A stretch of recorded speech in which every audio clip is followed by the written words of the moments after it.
Hey guys, welcome back to my channel. It's your girl Kim, your favorite yachty gal. Alright, so today is Vlogmas day 10 and I'm not gonna lie, I'm just gonna jump right into it. If you are not subscribed, go ahead and hit that subscribe button. Also make sure that you hit that notification bell so you get notified every single time I upload a video. Alright y'all, so I spent about the last couple hours watching Beyond Scared Straight, and I feel like I have watched the show before, but something about watching it today really resonated with me in like a special type of way that I just felt compelled to share just a couple stories of my personal experience, because a lot of you probably don't know this, but I actually have been to Juvie twice and I've been to jail a few times as well. Most times as a juvenile though, and then once as an adult. And as such, like there's a lot of things, that a lot of truths that I feel like people just don't know. You don't know unless you experience it. And I feel like the purpose of the show is really to scare kids into not even having to experience it at all. And I feel like watching the show, I mean, a lot of it did hit home, but I feel like there's also a lot that like just people just don't know that really does real life happen. It's not just stuff that you see on TV. It's not just funny, because a lot of those kids, when I was watching them, they were like, oh, this is my favorite show, I know how it is. And because they know it's a TV show, they I don't feel like they understand how much of that is real. And as somebody who's been there and who actually knows, a lot of that is real. And there's actually a lot more too that they probably wouldn't even want to mention because of, I guess, various reasons why they can't mention it on TV. But this is freedom of speech, and I'm gonna tell you guys a couple stories from my personal experience, stuff that I've real life seen and been through. And I don't know, I started my channel hoping to reach out to young girls or boys, whoever that I can help. I want to be that person for somebody who, if you feel like you don't have nobody to talk to, if you're going through some stuff, listen, if I can help at least one or two people. I have two young girls and I have younger brothers and sisters. I'm the eldest of all my siblings. So yeah, like enough rambling. I'm just gonna get right into it. So the first time I ever went to Juvie, I think 16. I was 16 and I was in Jamaica. And the first time I went, I ended up staying for 4.5 months during my school year. It was not no walk in the park. When you watch a show and you see how when you walk in and everybody's like banging on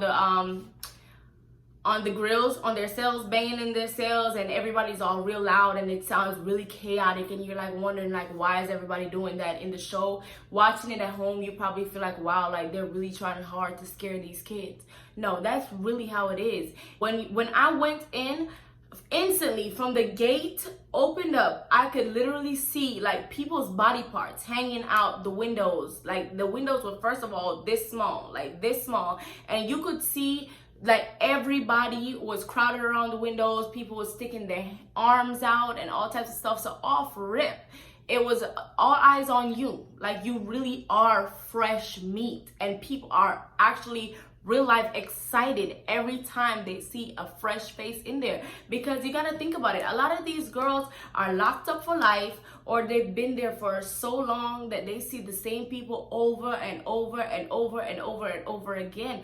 They want nothing more than to see a fresh face walk up in there, and so they can ruin your life. They can influence you to do bad things, add more time.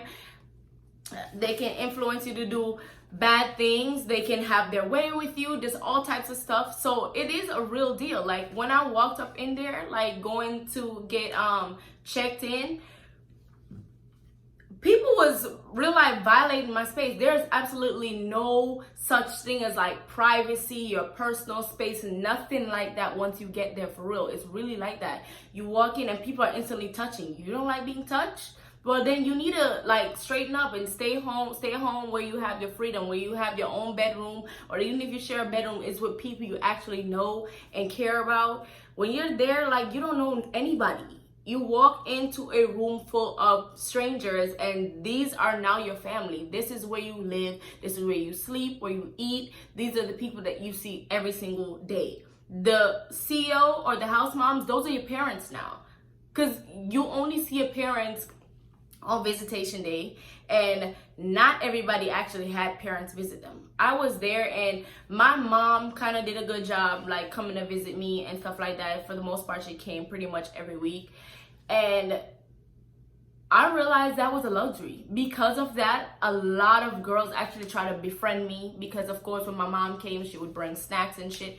A lot of girls did not have that. They don't have anybody who came to visit them. Nobody brought them snacks. Nobody brought them clothes. Nobody brought them anything. Nobody even came just to say hello, because it's really not even about like people coming in and giving you stuff, bringing you like some KFC or something on a Sunday.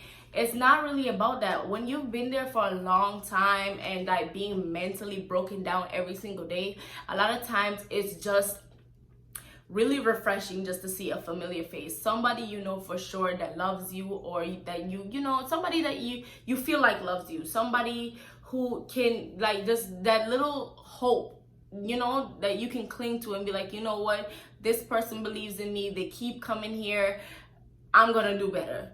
A lot of people don't have that, and a lot of you probably feel like because you're young that it's not gonna be that serious, you know, going to Juvie, it ain't gonna be like that. You probably went to a few counseling sessions with your parents trying to reach out to you, and you just think it's gonna be like that, where, you know, people are gonna try to reform your behavior.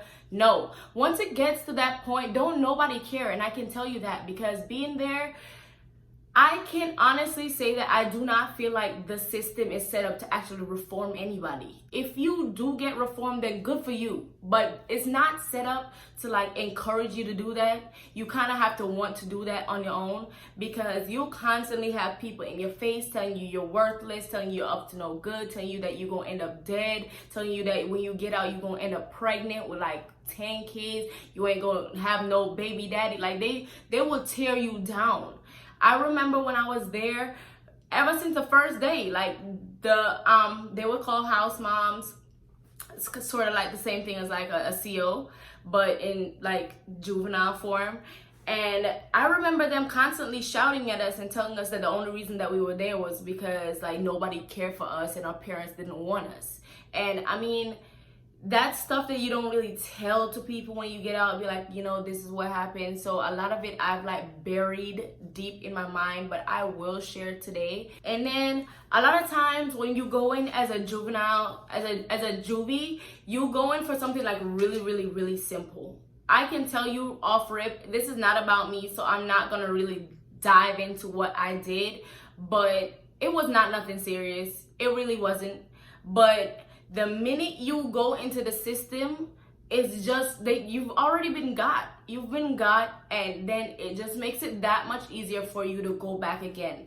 I'm sure you've heard stories about a ton of people who've been in and out of jail. It's not because they don't want to change. It's just that once you've been already, for one, the experience definitely does change you. A lot of times it changes you for the worse, because being there for a long time and just constantly being told that you're worthless and that you will end up back there and that, you know, you're a criminal, you believe that. You believe that. You know what I'm saying? You get screamed at, you're a whore, like people straight up call you names, and they don't care how old you are, they don't care the color of your skin, they don't care about nothing, they don't care about your situation at home, they don't care, like they literally do not care.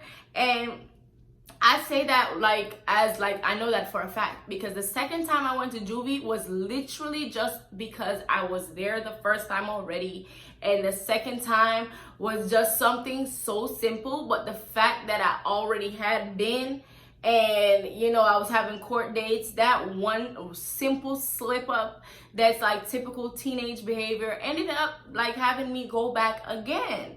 And you know, like the cycle just pretty much continued. And once you get labeled, like, nobody cares. Like, nobody cares. Nobody cares. Nobody wants to help you. Nobody believes in you. Nobody wants to hear your story. They just label you as, you know, the F up. They just know that, okay, you know, that kid's bad. Just been doing all types of crazy stuff. Watch, he gonna end up dead. And, you know, you just, my grandma always said that ain't nothing worse than, like, when, like, people badmouth you, pretty much. The saying is really nigga mo worse than poison. And that's just saying, like, when people are, like, talking bad on your life, like, it's really, really, really difficult to make something of your life. So you really don't want to be in that situation.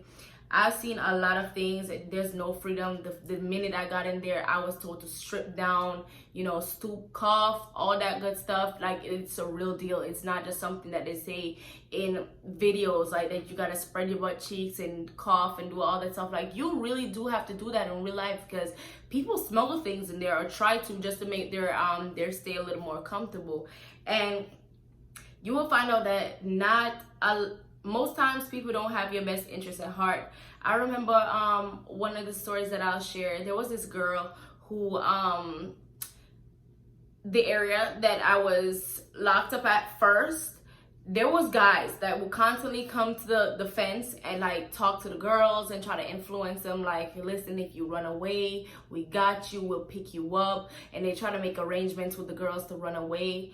And there was this one girl who actually did run away, and they brought her back a week later.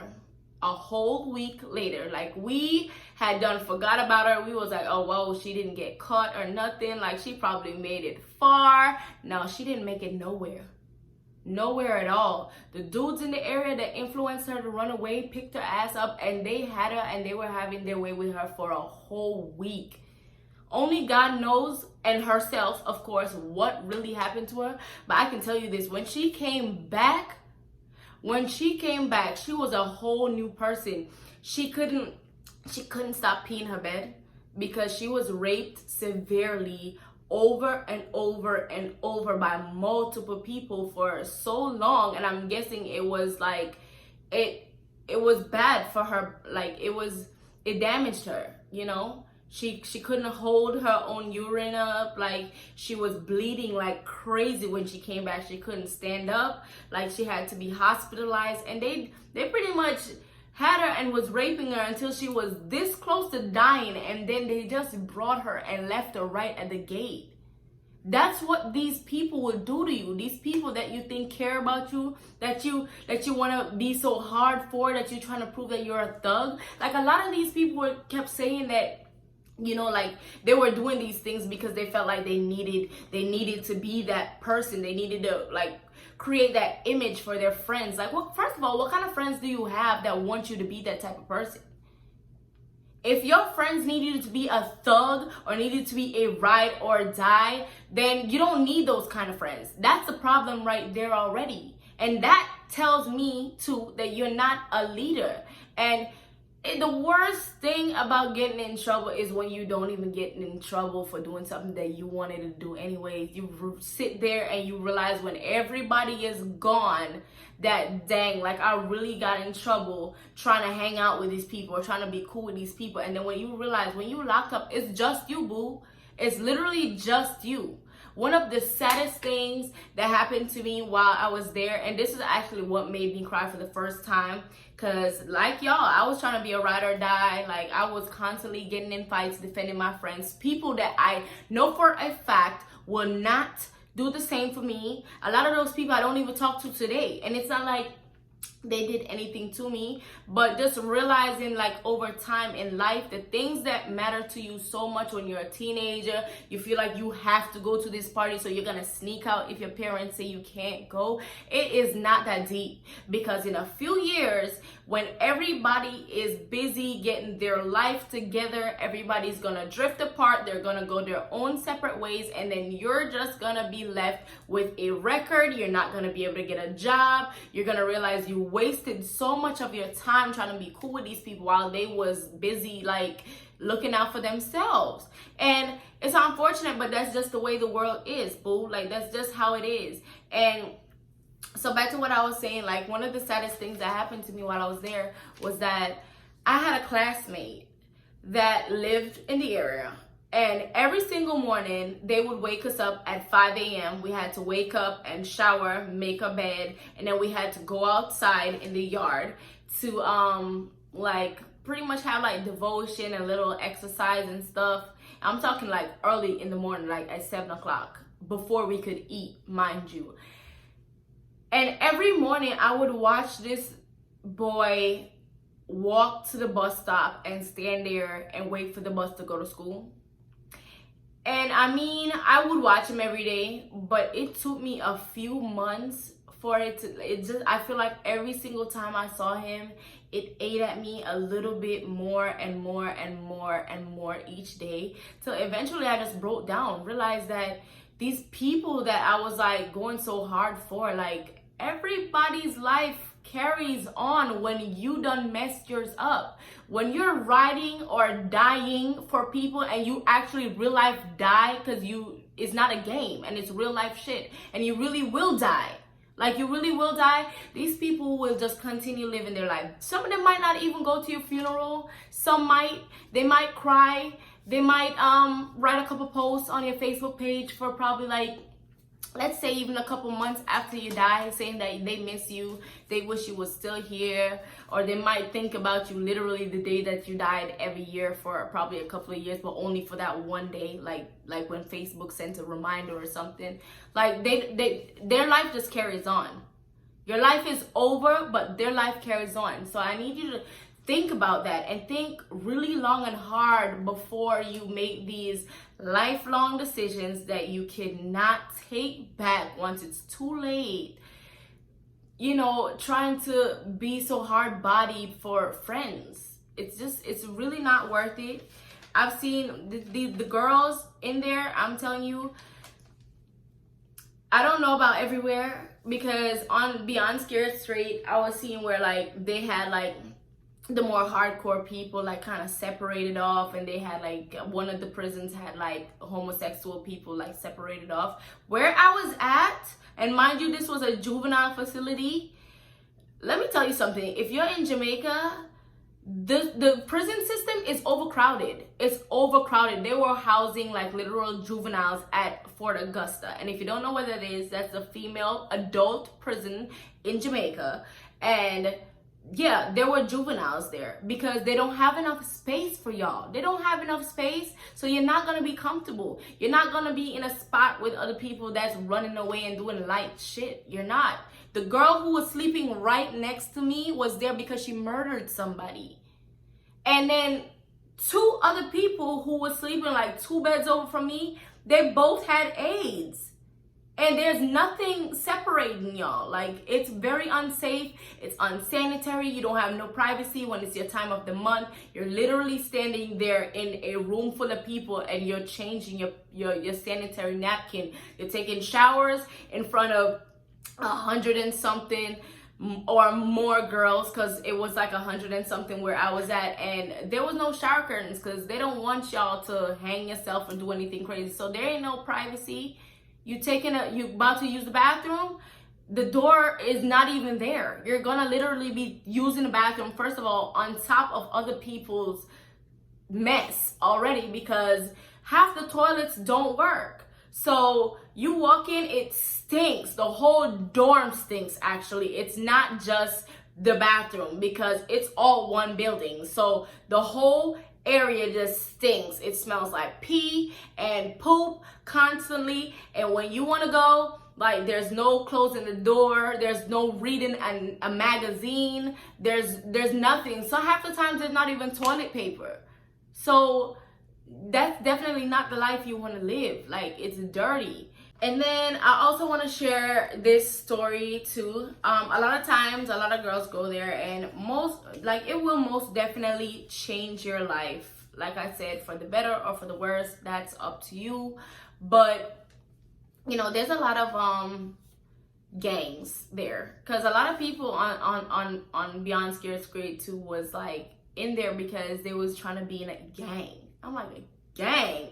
First of all, I'm not even going to touch on that because that's just beyond stupid. But I'm not going to judge nobody because everybody have their own reasons. A lot of times people are like dead broke and gangs will offer to provide y'all with stuff. You know, you do this for us, we'll give you money, we'll make sure you don't ever need for nothing. And probably sometimes you feel like you're doing for your family, you know. That's how a lot of like people get it, and they end up getting out later on, and they end up being able to rap about it or something if they're lucky, and they glorify it, you know. Yeah, like I had to do this, that, and you know, you listen to the music and you're like, yeah, you know, like I'm about to do the same. I'm about to have bread, I'm about to come up, I'm about to have these big chains, like I'm about to like buy my mama a house. They rarely share the stories of what happens when they go to prison, what happened when real life people approach them to, you know, invade their space, if you know what I mean, because I'm trying to be real PG on here. You know, I want to let you know what's gonna happen for real, but I don't want to be too raw. But I will tell you this, if you, whether you're in a male or a female facility, you will almost always be approached by a lot of homosexuals. So if you don't go that way, and if that kind of thing makes you uncomfortable, you're homophobic, that's not the place for you. You definitely want to make sure you keep your head up on your body and you do what you're supposed to do, because for one, ain't nobody gonna be protecting you. Not the CEOs, not nobody gonna be like, hey, leave him alone, you know, or leave that girl alone. They don't care. Like, you have to defend yourself. Like, you have to fend for yourself. And mind you, if you fight, you're getting in more trouble too. So it's just not really a win-win situation at all. They might just be polite and just harass you pretty much, and then when they realize you're not interested, they might leave you alone. Or they might, if they feel like you're being stuck up about it, or they just don't like you, they might actually do things to you. And I'm gonna share one last story with you guys before I go, because I don't want this video to be too long. There was this girl who, honestly, I don't even know what she did. I don't know what she did, but I know one of the gangs in there, and it wasn't really a gang, it was more so like a group of females who was all kind of sleeping with each other and stuff. They were offended by whatever she did, and they decided they wanted to teach her a lesson. And listen, I was literally woke up in the middle of the night by a girl screaming, like it's a scream that I've never heard ever. And I don't know how to explain that scream, but like it was just so horrific. It was so horrific. And then I later found out, after she was rushed to the hospital, that she was screaming because she was in the bathroom, because like her entire vagina was falling off, like her skin, the flesh on her vagina was falling off in the toilet when she was trying to pee, because like this group of girls, they held her down in her sleep and poured bleach. Are you hearing me? They poured bleach in her vagina. In her vagina. Bleach. Have you accidentally ever burned your skin with bleach? Bleach got in your eye maybe one time? Ever swallowed bleach?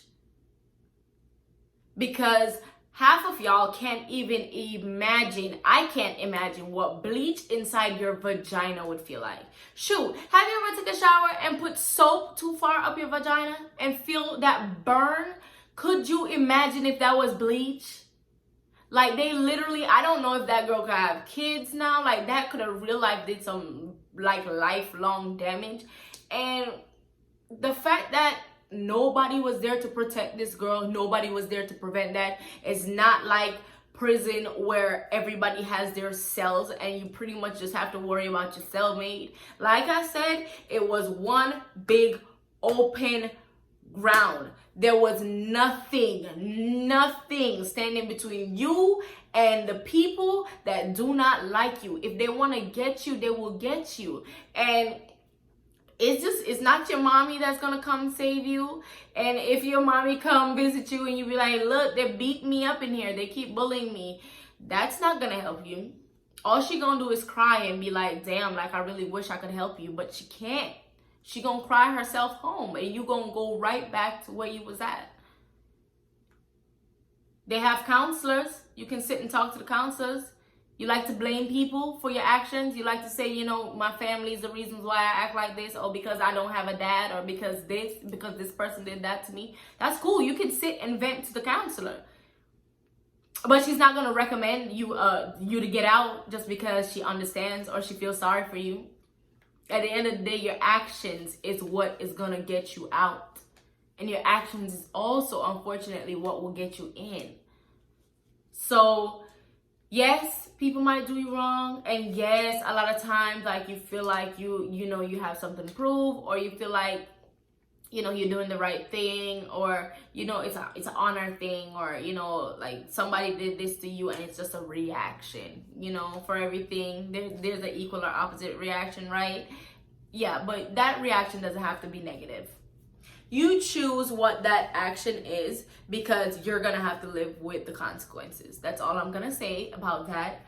And then I'm just going to share one last experience. I know I said that before, but while I was there too, there was like a real life riot. Like, y'all probably heard about Armadale. If you're Jamaican, you heard about the Armadale situation where the girls set the mattresses on fire, and then they couldn't get the dorm rooms open on time, and 5 girls burned to death. Yeah, there was shortly after that time, actually, because it was just a few months later, where I was at, there was a riot, like a whole riot. I don't even know what caused the riot, but all I know was that day in particular, it was just fight after fight after fight. I had gotten a fight the day too. Like, I don't know what it was about the day, but you could just feel it in the air. It was just so much tension. There was a lot of stuff going on between like different girls on the dorm, and it was just like on this day, like there was just a very angry spirit like just roaming through, and throughout the day it was just fight after fight after fight, to the point where at the end of the night, when they did lockdown and everybody was on that dorm, you can avoid somebody throughout the day, you know, go sit somewhere else. But when it's lockdown and you're all pretty much crammed together in that space, and you already just got in a fight with somebody, or you got beef with somebody, and just all this tension, it's kind of hard to avoid that person then. And y'all, let me tell you, it was literally World War III. I've never, ever, ever, even to this day, seen anything more violent. There was, like, it was all hell broke loose. It got so bad, like, everybody was fighting. Girls throughout the day, or I guess throughout the week, was already planning on what they wanted to do to whoever they wanted to fight, and people was pulling out razor blades, pencils, all types of stuff, and there was like blood all over the floor because people was like stabbing each other. Like, it was bad. It was really bad. The following day, over 9 girls had to go to the hospital, and that's not something you saw on the news because nobody died. There's so much stuff that happen every day. They can't put everything on the news. It's not important enough. If you go there and you get injured or anything crazy happens, you will not make it on the news. You won't be famous. Nobody will know your story. Nobody will remember your name. When you get there, you're literally like inmate 324 or something like that. Nobody gives a damn about you. Nobody. But yeah, that night was crazy. It was so bad that the people that were in charge of us, the house moms, they left us in there to pretty much fight it out amongst ourselves. They left off the dorm because they thought it was unsafe. First, they locked themselves in their office, and then once they had a chance, they literally came out of their office and went off the dorm completely and locked the gate so nobody else could come off the dorm. So we was all stuck in there to fight to the death. And all they did was stay out in the lobby where they were safe at, and they called the cops. And the cops came, and I mean, the cops didn't even do anything. They just threatened the girls. They threatened to tear gas the place and all types of stuff. But with the Armadale situation being so fresh, like the girls pretty much knew already that they could not tear gas the place because it's dangerous. And you know, ain't no cops was trying to get caught in the spotlight for that kind of stuff again, because I don't even know what happened to the people with the Armadale situation. But yeah, so wasn't nobody trying to catch the heat, and the girls literally started stripping their clothes off, so the officers weren't even allowed to come on dorm and like stop anything. Like we literally just had to be left to fight until we was tired. And then, like I said, the following day, ambulances just came and brought like whoever needed to go see a doctor or go to the hospital. That was that. But if something was serious enough where somebody bled out overnight, they would have just died, and that would have been it. They probably would have made the news if they died, but who knows. But I say all this not just to scare you, but just to let you know from a real person, you know, this is a reality. This is unfortunately what happens to us a lot. There's a lot of people who there's real life stuff that happens to them that you don't even know their story, because they're just not saying that they don't matter, but they really don't. You know, nobody cares. It's not a reality TV show where they get their little 5 minutes of airtime where they can tell their story and people can sit at home and be like, oh my God, like, don't nobody care. Nobody cares. There's so many people that go to prison and don't make it out. They die there. They spend the rest of their life there. Think about what you want in life. Think about your future.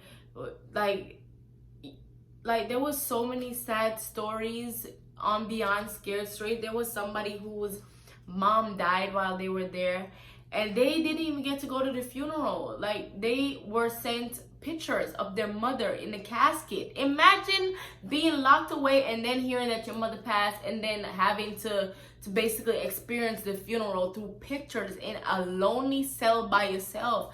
That's crazy. That's completely crazy, and that's enough to drive anybody nuts.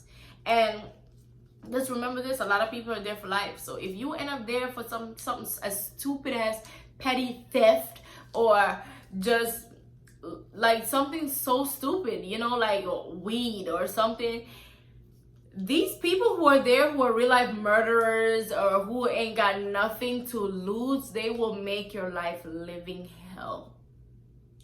So, you know, it doesn't have to be you though. Absolutely not.